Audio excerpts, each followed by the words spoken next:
good morning, everyone. We're back, and today, actually, I'm back. Karen's not back, and we just have a ton of questions, all levels of social media and also on the callers. So, anything that I say is definitely not meant to replace your medical treatment. If there's anything that I say that might come close to that, just check with your doctor before taking any of the recommendations or tips that I'm going to provide today. I have a lot of different quizzes and quiz questions, and so I hope you're ready for that. So try to stay through the whole hour. We're going to jump right to Sultan from Saudi Arabia. He had a question. Are you there, Sultan? Hi, Dr. Berg. Good morning. Good morning.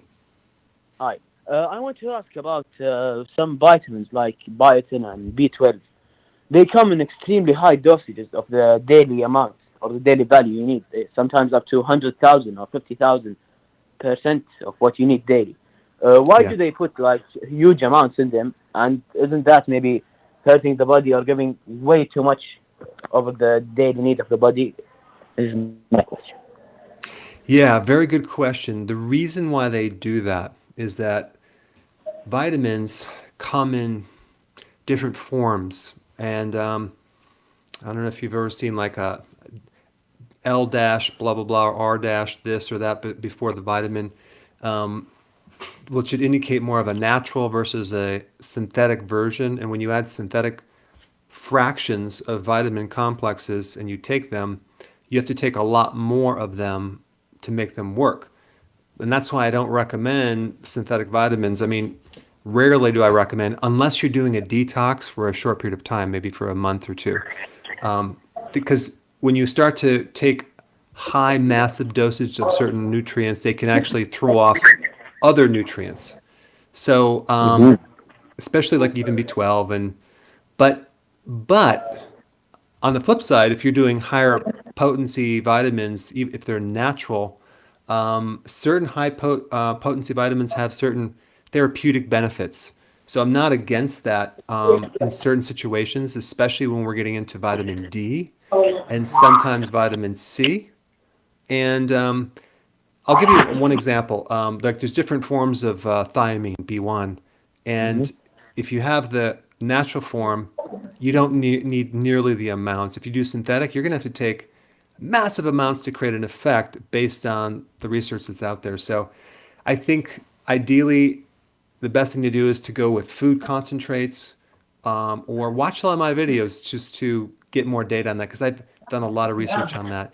I'll just take one more example and then I'll zip it. Vitamin E, for example. If you take tocopherol, vitamin E, without all the other parts of the vitamin E complex, it doesn't work nearly effective. But if you take the tocotrienol version of the vitamin E complex, because you have tocopherols and tocotrienols, it works 50 times stronger. So, and that could be natural. So I've done a lot of videos on this, but stay tuned. I'll be doing more, but I hope that answered your question. Yeah, that did. Thank you very much, Dr. Berg. Thank you. All right, Crystal from Tyler. You had a question, Crystal. Aryan, Hi. you're a nurse. Good morning. Good morning, Dr. Berg, and thank you so much for taking my call. Sure. Just two things with regard to my background that's concerning here. I started keto in January. Thank God I've lost over 25 pounds, working on insulin resistance, seeing the process, and it's going well, but slow. Second issue, I had an L5 microdiscectomy in February of this year. So throw in several days of narcotics and all of that, and then subsequent to that, in the summer, we thought I had a really bad case of discitis osteomyelitis, but that finally got ruled out a few weeks ago. Neuroradiology stepped in, infectious disease stepped in. I couldn't bend over. I had no function basically. I was in terrible pain. So they just attributed that to a mechanical issue with the back, but no infection. So we're just monitoring that. So GI's been following me, and my primary care doctor has been following me with regard to my colon, is where my problem is. They've diagnosed me as having a lazy colon. So I'm on your gallbladder formula. I take your liquid probiotics. I've done chia seeds, psyllium husk, laxatives, enemas. I even bought organic slippery elm, would mix all that stuff together at night, the seeds, the husk, and all that, and take it. Nothing. The only thing that works is Epsom salt and, monitoring my magnesium levels and not going over and all of that. But also you have to be home every day to deal with that stuff. So I do it every 2 days. I have to be home. It's not conducive to a life, as you know. So I'm out of options. I have no idea what to do. Did this all happen after the surgery? Yes, I started having abdominal pain about a month after. So this was right when COVID hit. So we did SED rate, CRP, and just a general X-ray because they had to save all the machines for COVID patients. And that was in California. I moved back to Texas the end of April, did more labs, did more MRIs. MRI showed a very diffuse amount of edema. The radiologist even emergency called my doc saying, this is osteomyelitis discitis. Well, the CRPs and the SED rates didn't show that, so they didn't take it any further. So infectious disease got involved, did some of the same labs, CBCs with platelets and whatnot. Everything's looking normal. The highest I think the SED rate ever got was 24. CRP stayed pretty stable within a range of normal. So I don't, I have no idea. We did a pelvic CT scan, and I had gallstones, and that's all that was found. And we've done the female stuff, looked at all of that. So my colon's dead basically. I'm guessing that they gave you an antibiotic on top of that, right? No, I won't take antibiotics. Even during the surgery? No, I refuse them. I just do my garlic and my good stuff and my apple cider vinegar. So no. So there's a lot of nerves down in your lower back that can affect the gut. That's one thing. But the other thing too is you went under with anesthetics, right? Correct. Yeah, sometimes that takes a while to come back. Those chemicals definitely, absolutely shut down certain things in your GI tract as well as in your urinary tract. Even with myself, when I had the surgery with my arm, it shut down my urinary tract. So it's not kind of bouncing back as fast for you. So I think the area that I would focus on that directly relates to peristalsis or the pumping action of the colon would be taking B1. You may benefit from the keto energy product just because it has a lot of the B1, different types of B1, and it has benfotiamine as well. Because that handles a lot of neurological problems. Because if you think about the gut and the pumping action of the gut, it's part of what's called the enteric nervous system, which you have the sympathetic, parasympathetic, and enteric. So that's all nerve related. So yeah, you're taking the probiotic, you're taking fiber, you're taking all these other things that's not working. You want to support the nervous system. And so I think B1 would be the area I would go after. Now, I do the nutritional yeast every morning. It might not be enough. Might not be enough B1 because that gives you a good dose if you're maintaining it. But if you want to really stimulate that deficiency, B1 is probably one of the best vitamins for the autonomic nervous system in general. So, and then that's the area I would go. The other thing that you can do right now as you're coping, because until you figure it out, is, you could take some different laxatives just to kind of stimulate things. Not too much, but just to keep things going, because the worst thing to do is to just be backed up. And I know you're handling it with magnesium, which is great, but potassium is another thing that could help as well, and the electrolyte powder. So I'll tell you what, I will do some more research on the two, and I'll actually do a video on just lazy colon and then try to see if there's anything else that you should do. And I'll put because she that gave out. me magnesium oxide. We tried that, double the dose, nothing. Nothing works other than Epsom salt, and that's just not conducive to a life, So Right. Okay, so you're saying the electrolyte powder. Yeah, electrolyte powder, and just start taking 1, 2, 3 scoops per day, and just see if that doesn't help you. It probably should, because that way you get all the minerals, because your Epsom salts is you're just taking magnesium in a different form. So that's what I would do right now. Thank you so much, Dr. Berg. I appreciate it. You're welcome, Crystal. Okay, All Doc, right. I tell you what, you appear to be still very popular, and I'd like to do a quick shout out for all of our folks around the world, and they are coming in from the UK and Sweden, Somalia, Nigeria, Canada, Italy, France, Jordan, India. You keeping up with this, folks? Saudi Arabia, Colombia, Wow, that's Mexico, Belgium, and all across these United States, for goodness sake. So we again Fantastic. appreciate the great attention to the show. Steve, that's great. I have a first quiz question, okay? So the first question for everyone, out of all the types of intermittent fasting that you can do out there, and I'm talking about patterns of eating and not eating, what would be the worst intermittent fasting pattern that you could do? That's the first question. All right, it has Did you been get that, launched Steve? on screen. Okay, good. And then while you're chewing on that question, everyone, let's jump right to Karen from Virginia Beach. She's plateaued. Are you there, Karen? Stand by a moment. Hi, Karen. Hi. Yes, I have a question for you. I got on keto. First of all, I've been morbidly obese my whole entire adult life. I'm 62 and a half, going on 63 years old in a couple months. I used to be 269 pounds at one time. When I started keto, somehow I got down to 232.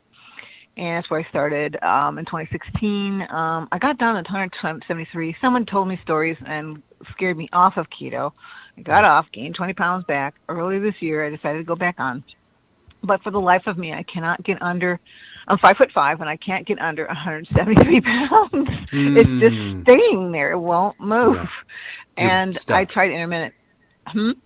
You're stuck. Yeah.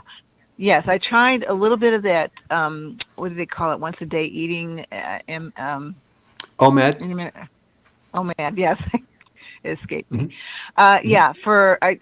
At the beginning, it was great. I went down 3 pounds, and then it's like my body adapted to that again, and then I couldn't. It kept on jumping between 171 and 173.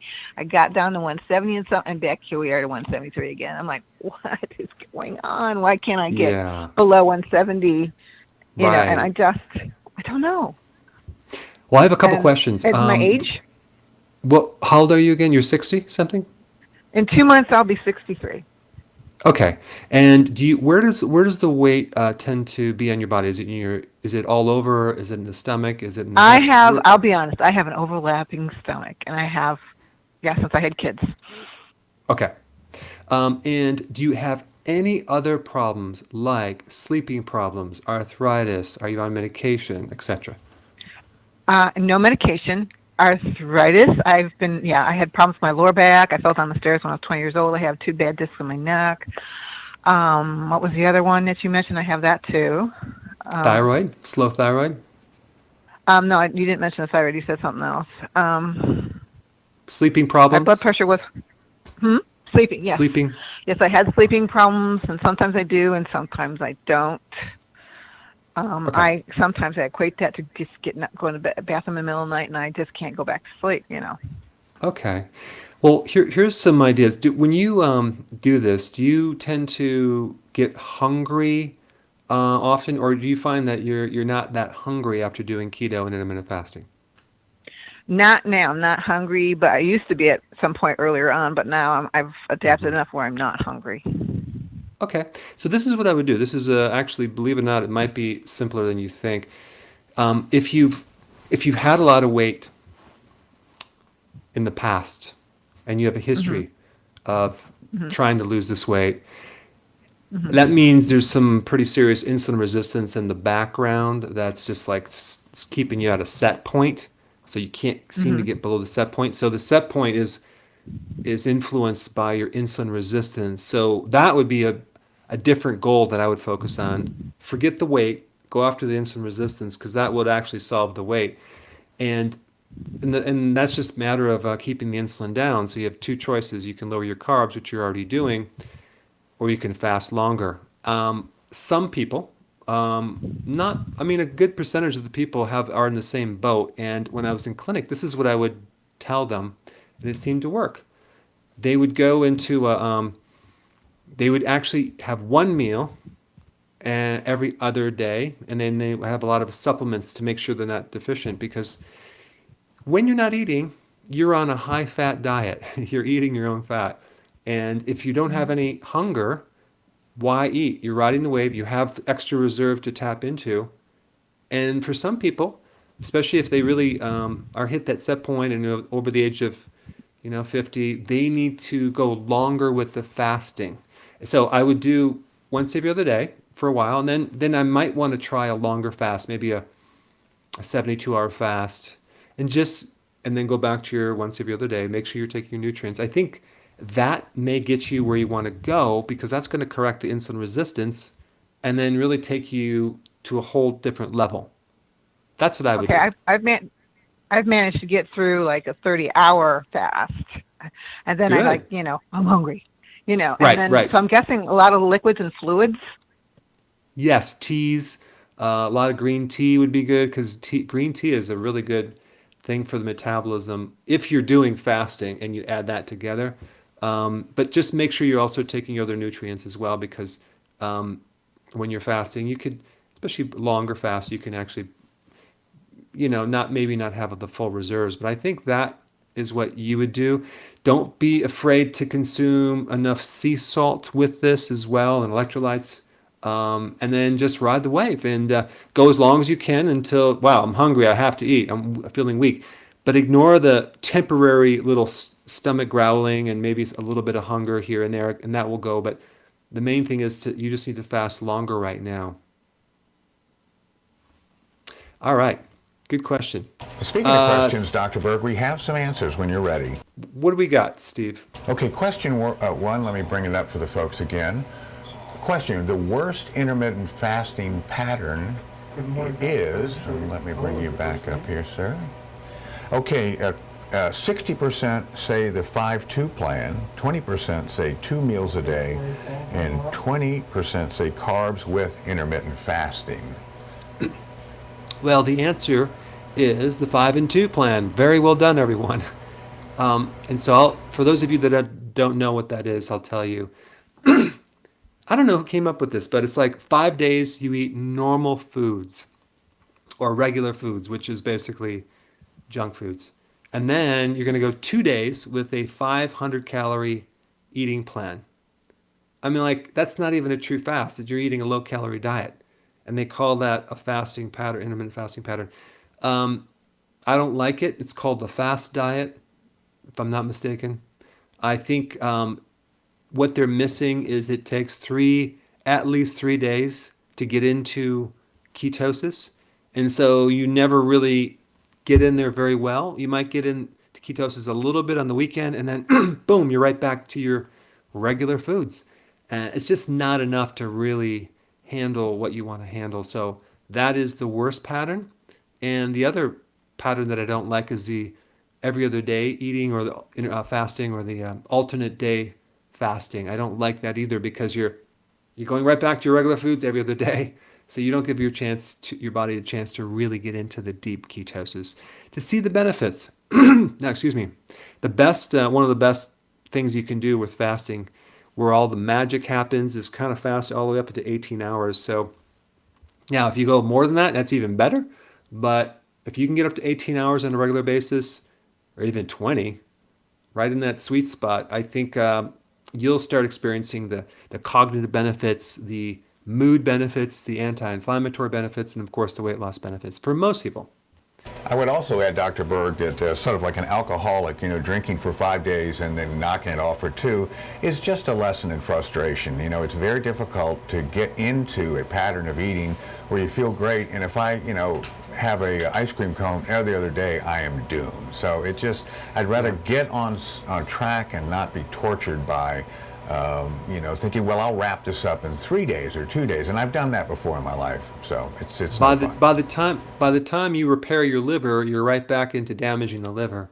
So yeah, so it takes time. And the other little point that I want to mention to any newbies watching, all it takes is a little bit of carb to block a lot of ketosis for a long time.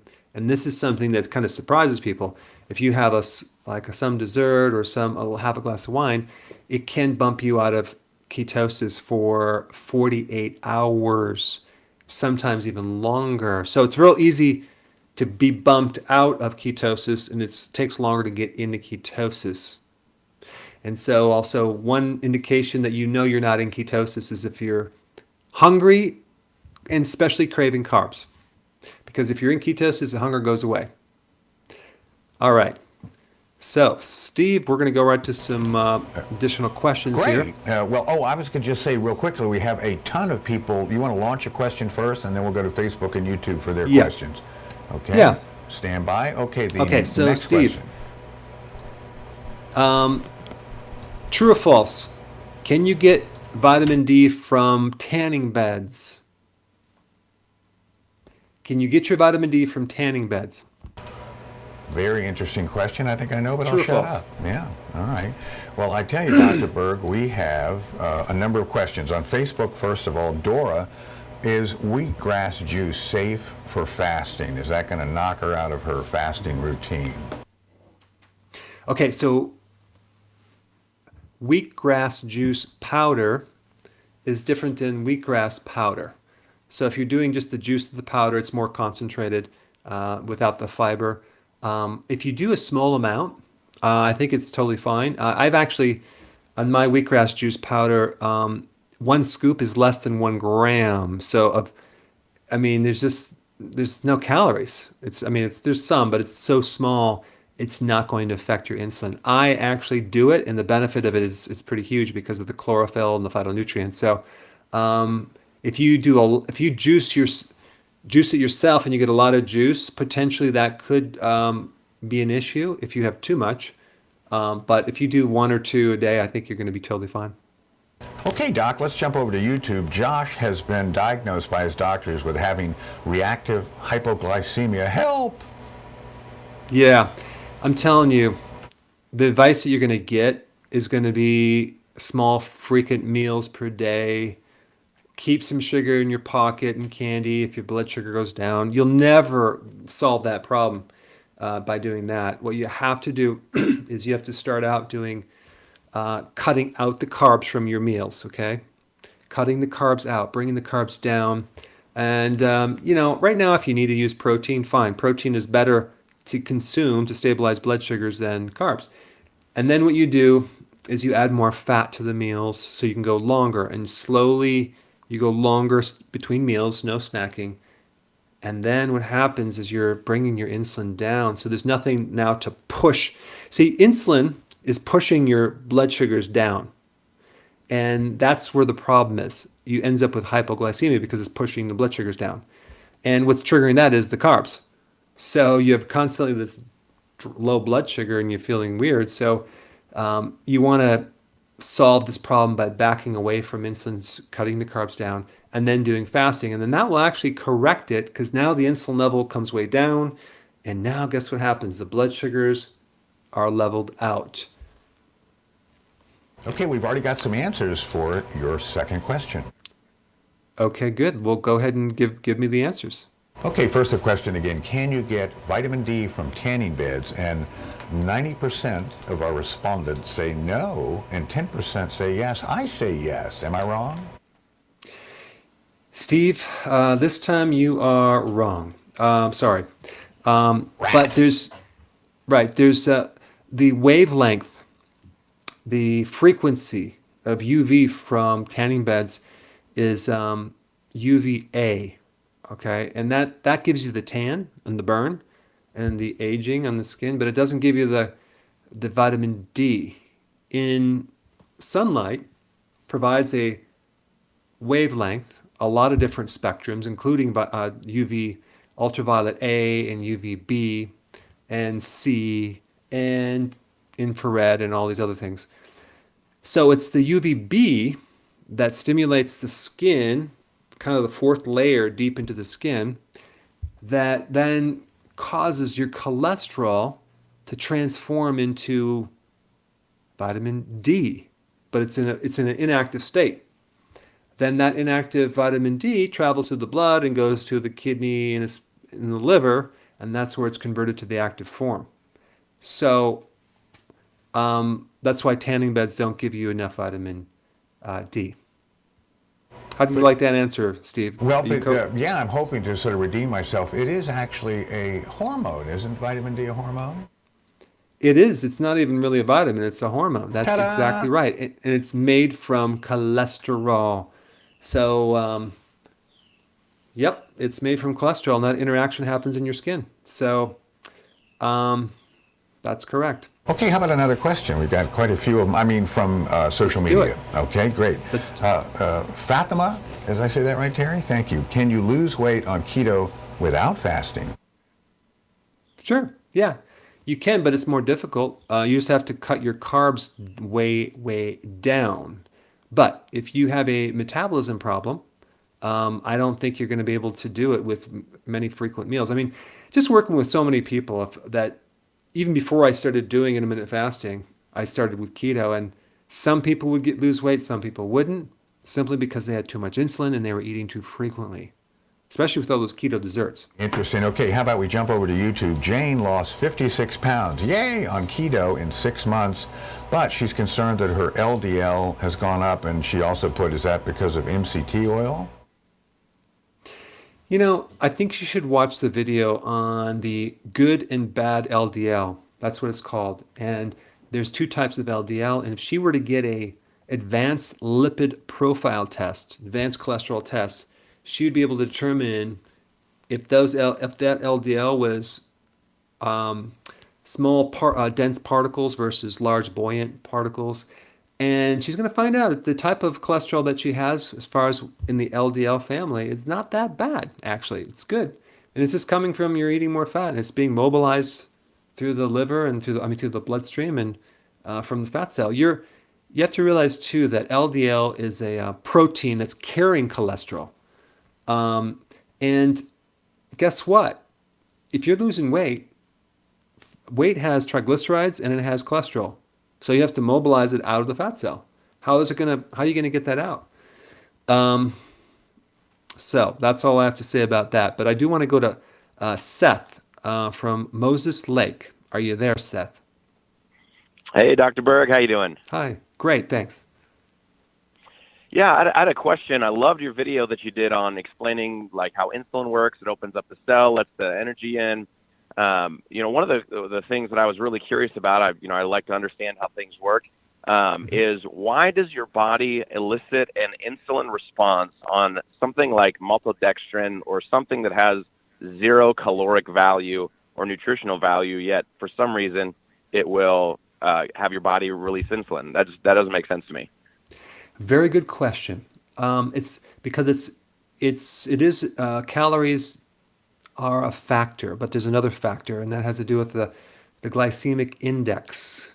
And it just so happens that of all the sugars, sucrose, glucose, which is 100, maltodextrin is like 110 or 115 on that scale. So it's like highly, it affects your blood sugars like it is a sugar, and it triggers things faster than other types of sugar, and it is the number one thing that will do that. It's the highest in the glycemic index. So when they say it's low calories or less, what they're saying it's probably less than 1 calorie, but it's probably like maybe 0.8 calorie, because you don't have to even list it on the label if it's less than 1 calorie. But there is some calories there, and they use it as a flow agent. So there's actually calories in all those sweeteners and everything. Yes, there are some calories. Yeah, there are. It's less than 1 gram, but it depends on how much you take. But less than 1 gram can be like 0.9 grams, and that's just enough to create a response. And it also depends on how much you take too. I mean, if you're just taking a tiny bit, it might affect you a tiny bit, but you have to realize it is the highest thing out of anything that I know on the glycemic index scale. Yeah. So would something that has legitimately absolutely 0 calories, can that still cause an insulin response? No. I mean, if it's 0 calories, it's not going to create any response. But on the other hand, let's take something with high amounts of calorie. Let's take a fat. it virtually has zero effect on insulin, so it doesn't stimulate it at all. So you have the factor of a concentration of sugar or glucose or related things like you have starches and then you have the fiber aspect. Is there fiber in there that will buffer that response? Even though fiber is a carbohydrate, it doesn't create a response on insulin. So it's really it's about the most important factor is what's the response on insulin, and calories come in from two different angles. Number one, there's something in your small intestine that it's a hormone that gets triggered when you eat anything. I don't care what it is, it's going to spike insulin. So that's why we recommend fasting as well as cut down your high glycemic foods. All right, thanks for your question, Seth. And let's go to Bo from Tel Aviv. Are you there, Bo? Yeah, hi, Dr. Berg. How are you? Great, thanks. I've been following you for a few years. Excited to talk to you. So I have a question about kidney stones. The thing is, the background, I'm 40. I'm about 30 kilo overweight of what I should be. I've been suffering from kidney stones last decade, I guess, or so. And about 6 years ago, they had to extract the stone. It was analyzed as a calcium stone. Recently, okay, just last month, I had to have another one extracted, and it's a uric acid stone, supposedly. Now I'm 2018, I did keto the whole year. I lost a ton of weight. I felt good due to some personal reasons, kind of fell off the wagon. I want to get back on track. But my urologist is really sort of in my face saying, high protein, high fat, don't do it, all these purines.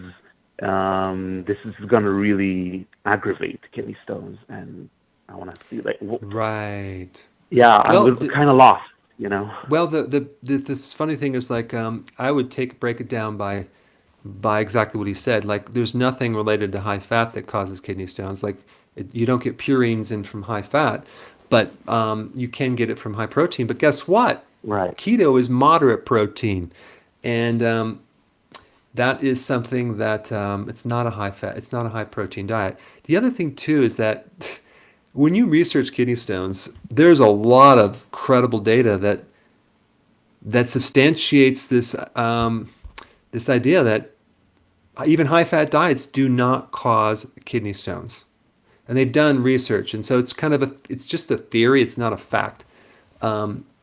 But the other thing too is what causes the buildup of uric acid in your case probably is it's not things you're eating. It's just your kidneys are not able to get rid of the uric acid for some reason. So the kidney, and unfortunately, every time they do a CAT scan to check for a kidney stone, they damage the kidneys. It's a lot of radiation. So try to always get an ultrasound, by the way.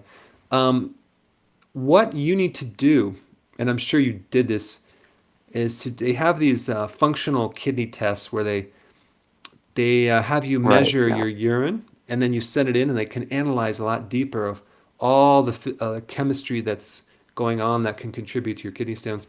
And one of the most important things that you need to do is every single day, you need to drink no less than 2.5 to 3 liters of fluid.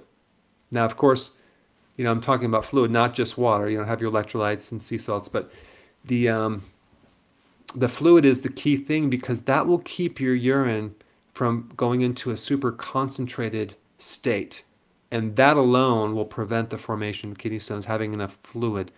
And of course, if you had calcium oxalates, you would want to avoid spinach and chocolate and rhubarb and things like that, and almonds and almond flour.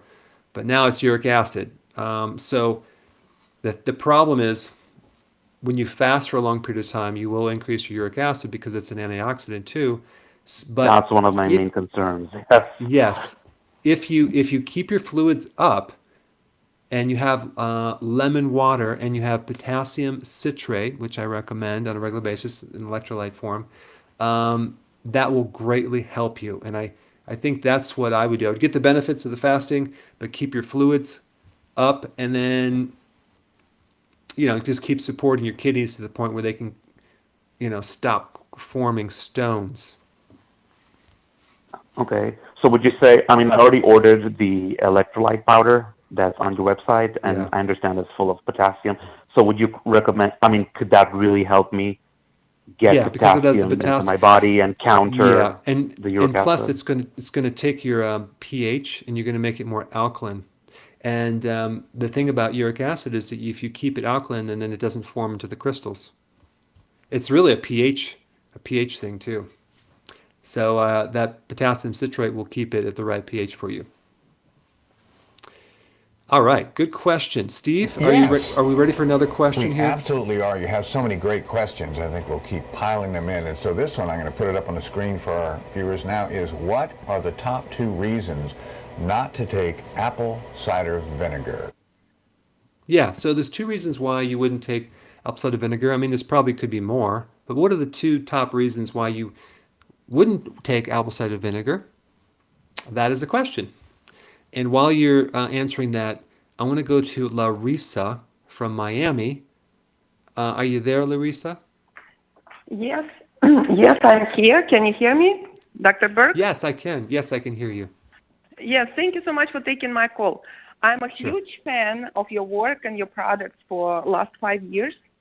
I'm following keto on and off, and now I'm back, and my body is very, my body has a lot of toxins right now, so I have 2 questions. The first question is, when my ketones go up, I feel in the evening palpitations, anxiety. It's even raised my blood pressure at night. Sometimes I wake up in the middle of night feeling like palpitations. So I start taking electrolyte powder, and it seems help very well. But I want to know what's the maximum amount I can take, what is safe for my body. Because 1 scoop, it seems not enough because I'm exercising and going to sauna, so sweating. So maybe I need more than 1 scoop, but I want to make sure it's safe to take more. And if I can take it at night as well, not only in the morning. And the second Yeah. question, you mentioned about binds to remove toxins in one of your videos very shortly, and I'm not sure if it's okay, if it's safe to take from removing toxins like charcoal activated or EDTA, EDTA. How much to take? Is it okay to take every day, or I can remove all my nutrients and vitamins from my body if I Okay. take too much? Thank you so much. I have a question. What makes you say you have toxins, and what type of toxins are you talking about? Well, I think because I eat a lot of fish, I think I have mercury.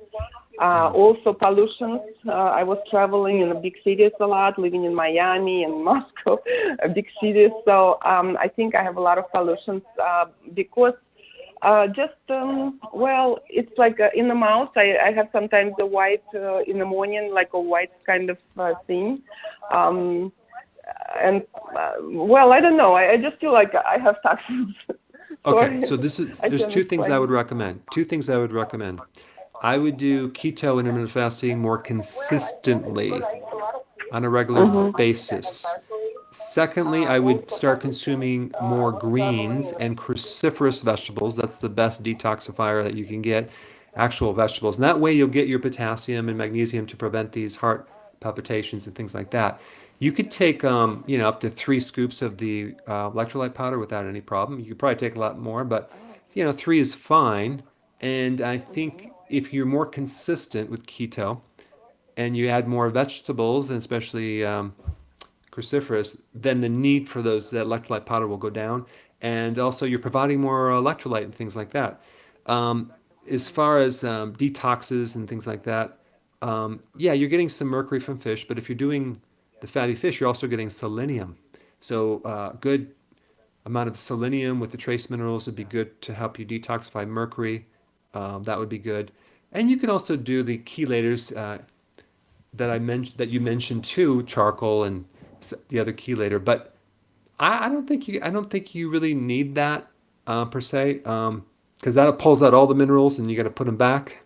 So, but it's good for certain people, like especially if you have too much calcium or iron. But yeah, that's what I would recommend. Thanks for your call. All right, Doc, by the way, a lot of the listeners just noticed that Marissa, and a lot of folks do this, has her computer on in the background. It just makes it so difficult for them to sort of understand. So remember, folks, just cut your computer down before you go on the air with Dr. Berg, and it won't drive you crazy. And let's see, by the way, we've got some answers to one of your great questions, Doc, if you're ready. I'm ready. Okay, and the question was, what are the top 2 reasons not to take apple cider vinegar? And audience says 55% high stomach acid and 45% say ulcers. Okay, good. The only problem is you're going to have a hard time knowing if you have high stomach acid. I mean, normally you should have a lot of acid in your stomach. I mean, I'm talking like between 1 to 3, the pH of 1 to 3. So the stomach, if healthy, is designed to be very, very acidic. And so for those of you that said an ulcer, you're absolutely correct. But the other indication that you wouldn't want to take apple cider vinegar is if you had gastritis, which is slightly different. That's an inflammation of the colon itself. The stomach itself. And when you take apple cider vinegar, you'll feel more stomach pain or burning. So that's the best thing. You take it, apple cider vinegar. If you feel worse, then you know you may have either an ulcer or it could be gastritis. And the best thing to do with that is to take zinc, kerosene, and also licorice is good for that as well. And the other thing you can take is cabbage. Cabbage is a good vegetable. Probiotics are good to take, but not any acidifiers, including betaine hydrochloride. You don't want to take that. And just wait for the stomach to heal. You can also take chlorophyll from wheatgrass juice powder, things like that, and then let it heal, and then add it back maybe in 3 or 4 months, because it takes a while to heal that inflamed stomach area, and as well as handle the ulcer. And of course, if you're on keto and intermittent fasting, doing it correctly, that's going to be equally as important, actually, if not more important, to do long term. All right, Steve, I need to go to a question. Rita is on the line. Are you there, Rita, from San Diego? Yes, Dr. Berg, thank you for taking my call. Big fan. Hi, Rita. Appreciate that. My question is related to... All right, Rita had a question. Husband has bowel obstruction after lymphoma surgery. Are you there, Rita? Yes, still there. That is the question, yes. Okay. So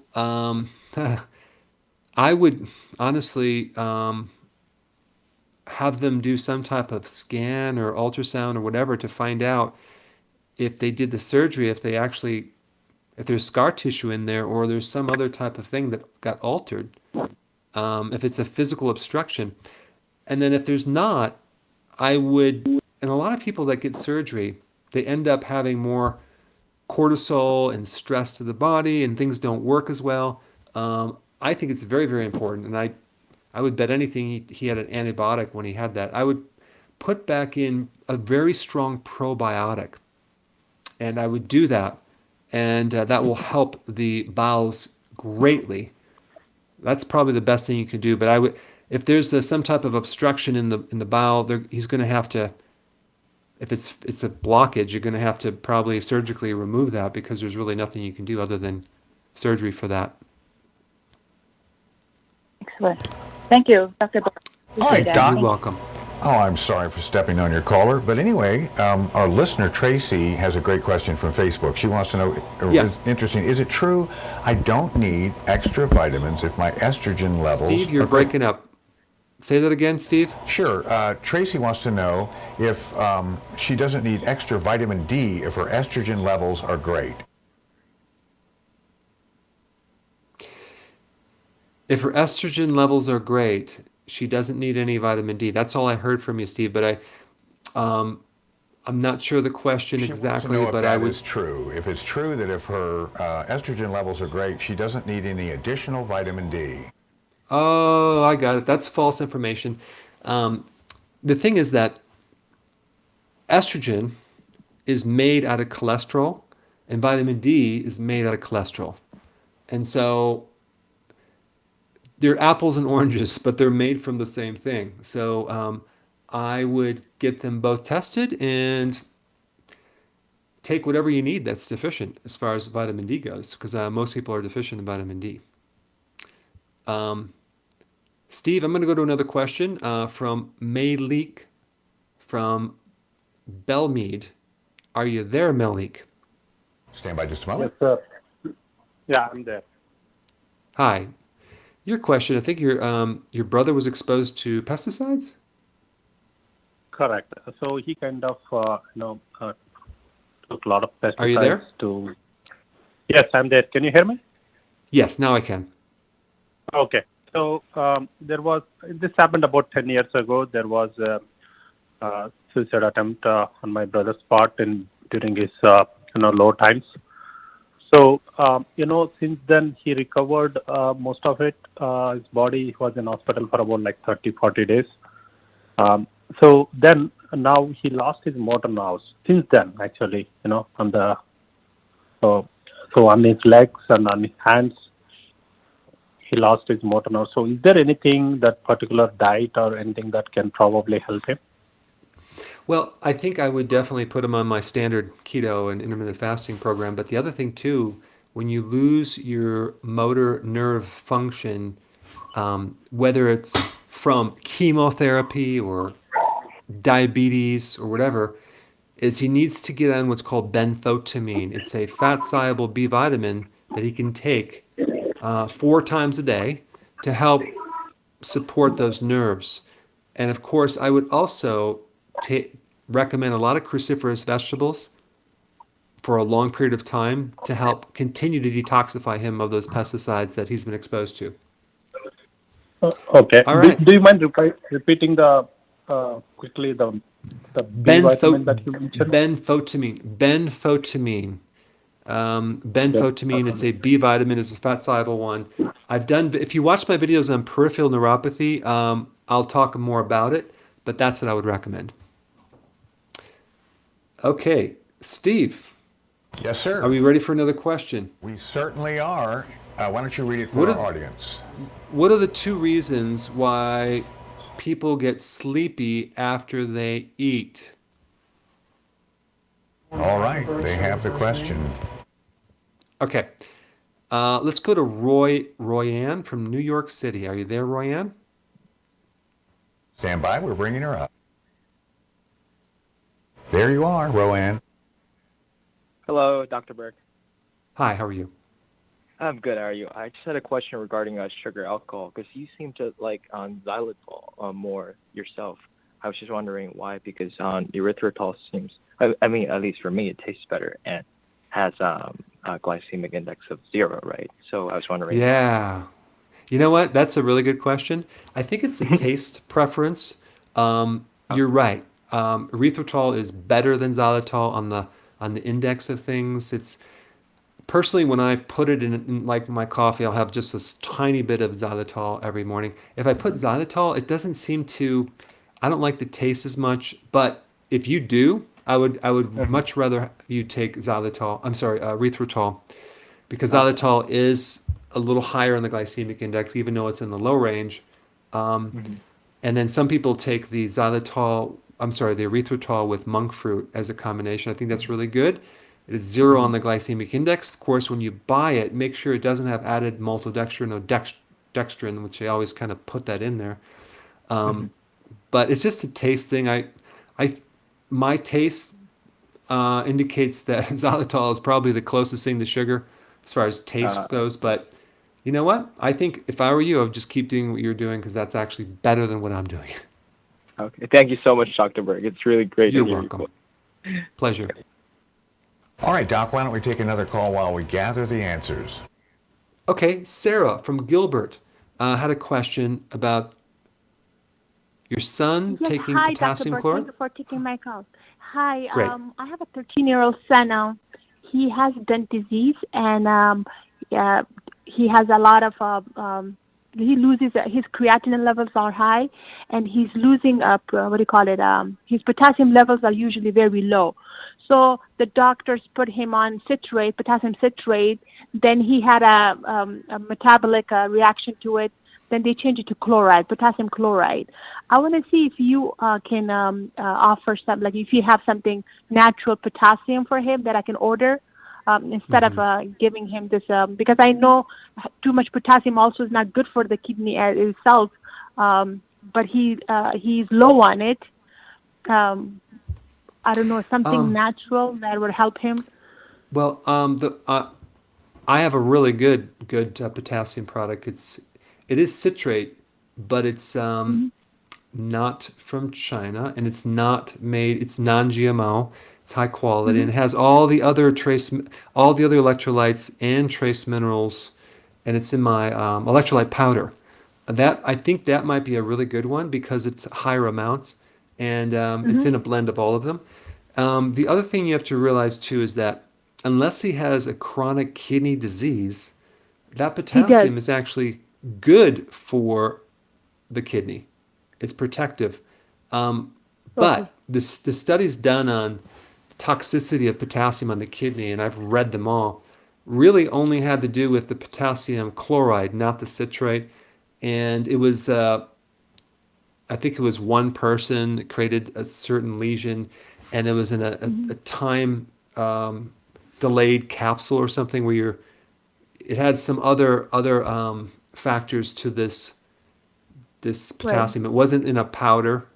It was a delayed thing, so it probably sat in the stomach and created an irritation. So I think I would try It does cause my him electrolyte powder. stomach issues. Yeah, it does cause him a stomach issue with this potassium. He does have like runs to the bathroom quite often now. Yeah. You know what? I will do a video on that because I think there might be more to this. The question is why is the potassium low in the first place? Let's get to that problem. I will say that if you're deficient in potassium and you take potassium and you have a problem, realize there's so many other factors that are involved. Like you need magnesium to help your potassium work. So that's why I like my electrolyte powder. And then you also, the pH has to be in a certain way for it to be absorbed. And if he has insulin resistance, that could block his ability to absorb potassium. Like there's so many other factors. But I'll tell you what, I will do a video on that. And awesome. And then I'll send that out. I've been emailing you always. I've been commenting on all the videos, asking about these questions and emailing. And I'm just, I thank you. I mean, please help me out, and I will watch the video. I will order this today. And you're saying that giving him potassium is beneficial for the kidney, right? Yeah, unless he has this chronic stage, chronic kidney disease, then you wouldn't. But potassium is protective on the kidney otherwise. All right, good. So, Steve. Yes, sir. Do we have the answers to the question, what's the 2 reasons why you would get sleepy after you eat? We do, Doc, and 80% of our viewers say high insulin levels, 10% say high cholesterol levels, and another 10%, Terry corrected me, 10% say high cortisol levels, and 10% low blood sugars. What's the truth? Okay, so if you have insulin resistance, which is high insulin, you're going to get tired after you eat. That's why you need to take a nap, especially after consuming rice in your mealtime, or pasta, or bread, or noodles. But the other reason is if you have low stomach acid and you're not able to digest protein, and you'll feel sleepy because you don't have enough stomach acid to digest. In fact, that's one of the main reasons why as people get older, they have chronic fatigue because they don't have enough stomach acid, especially if they're consuming protein.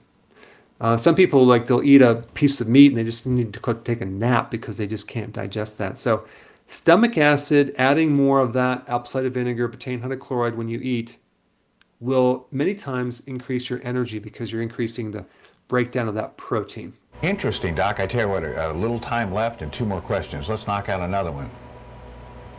Okay, the next question is, what vitamin has the best chance of decreasing a fear state like panic attack, anxiety, worry, claustrophobia? What vitamin might help those conditions, which are states of being in fear? And I'm talking on a physical level, not anything about a physical. If you're deficient in this nutrient, you might actually manifest more fear. Okay, great. Okay. How about another caller? Yep. Stephanie. Are you there, Stephanie? I am. Nice to speak with you, Dr. Berg. Just for a little background, I am 37 and the mom of 6. And about a year ago, 11 months now, I donated a kidney. I am estrogen dominant and I was getting a little bit of insulin resistant. So the doctor put me on keto, and I've been doing that and intermittent fasting for about 4 months. All my tests and blood work were done about 6 months ago. So I got my new labs back, and my estrogen actually went up a little bit. I've been taking your cruciferous supplement, your kelp, and your DIM, along with doing keto. And so my question is, could there be something else that is causing my estrogen to just stay the same or increase and not go down? Now, you're talking about they've done a blood test, right? Correct. Yeah, she did. It's a naturopath that I'm working with, or a functional doctor, and she did quite a few labs twice now, and my estrogen actually went up. Is there any other hormone that is high, like follicle stimulating hormone, luteinizing hormone, anything else? Not that I'm aware of. I know my progesterone is low, and my estrogen is high. Okay. And how old are you again? I'm 37. Okay. And do you consume any dairy? I do. Not a ton. I don't drink milk or anything. Sometimes I'll have cheese or yogurt. Okay. I think that there's two things that I might want to do. I'd probably cut down any dairy to see if that doesn't help you, and then reevaluate in 6 weeks. The other thing to do is to you could do progesterone cream, just because that progesterone, boy, if that's low, that will make the relative value of estrogen higher. And so I'm really curious on your blood test. Is it truly high, or is the ratio of estrogen just too high compared to progesterone? In which case we need to support progesterone and bring that up. The other factor is that if you can't get your estrogen down, you want to support the liver. Milk thistle is really good. There's other things to do with the liver. But that liver helps to buffer excess estrogen. And a lot of times, it's not really your hormones, it's the liver that needs to be addressed. Those are some areas that I would look at, honestly. Okay, and so you think it's more hormone related. The kidney, like having one kidney, would that affect my estrogen, or is that likely from just breastfeeding and having 6 kids over the last 16 years? I'm really glad that you breastfed, and I think that's so smart. I think your kids are so much healthier for that. But taking out one kidney may put a little more stress on the liver. So here's another thing that you might want to try, which is because your body should adapt, though. The kidney should adapt and get bigger and work for both. But there's another product that might be very helpful. It's from Standard Process, and you can look it up. It's called Arena Food, and it's basically kidney food. And it will support that kidney that you have, and it will help it work better, and it may greatly help your estrogen, because the kidney is influenced by estrogen as well. So that could be another little factor. And if you support that organ because it's been weakened, because it has to work twice as hard, that might just be the icing on the cake. So try that. Arena food, standard process. Sounds great, Doc. How about we got some answers for the last question. Which vitamin has the best chance of reducing a fear state? And by the way, Terry pointed out that triskaidekaphobia, the fear of 13, and here we are on Friday the 13th. Can we help some of our listeners with that chronic issue? Is that a real thing? But go ahead, tell me the answers.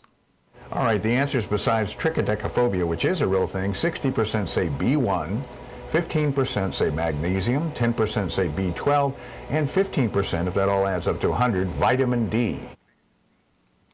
Well, all of those are going to help, but B1 is the most powerful when dealing with the fear states. So it'll just calm you down. It'll just give you a sense of relief with the worry and the anxiety. And so that's one thing that I would recommend. And also, if you drink a lot of tea or coffee, that will deplete your B1, and you can become deficient just from that alone. Because there's a lot of people that are drinking so much tea, but they're not putting that B1 back in. And then they wonder why they're a little bit nervous or fearful and things like that. So well, Doc, more B1 nutritional yeast. Okay, now I'm doing a lot of nutritional yeast, but I heard you tell someone before, I think B1, if you're a little short, do you have a product that can help us with B1 specifically? There's a product that I have that is my B1 product. It's Keto Energy. It has a lot of other things in there, but it's a really high quality, from a lot of different angles, B1 support product. I take 3 every morning. It's pretty good. Well, on that note, I really appreciate all your questions, everyone. If you wouldn't mind, one last favor, if you have any ideas on videos that you would like me to do, go ahead and comment down below before you leave, and I will work on that. I'm doing a lot of videos now on your questions, and so I appreciate your call. We'll be talking to you next week. Stay tuned for a lot more videos this week. See you later.